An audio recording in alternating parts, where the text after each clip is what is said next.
Har qanday maqsadga erishsa bo'ladi, agar 3 ta narsa bir joyga tushsa. Ichimizda ichki gorilla bor. Bu bizga energiya beradigan bank.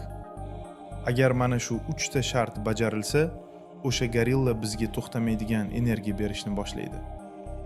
Birinchisi, odam hozirgi hayoti yomonligini, mazasi yo'qligini aniq tushunish kerak. Agar ha, borga shukur, hammasi normal deb yuraversa, u uzoqqa bormaydi.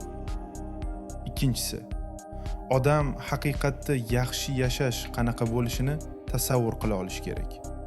Ya'ni zo'r hayot qanaqa bo'lishini bilishi shart.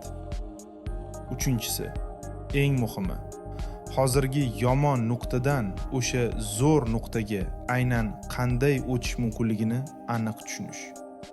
Qachonki biz o'sha yo'lni ko'rsak va bu yo'l biz uchun ham ishlashiga ishonsak, tamom. Ichimizda beskonichniy motor ishga tushadi. Hech qanaqa dangasalik ham, qo'rquv ham qolmaydi.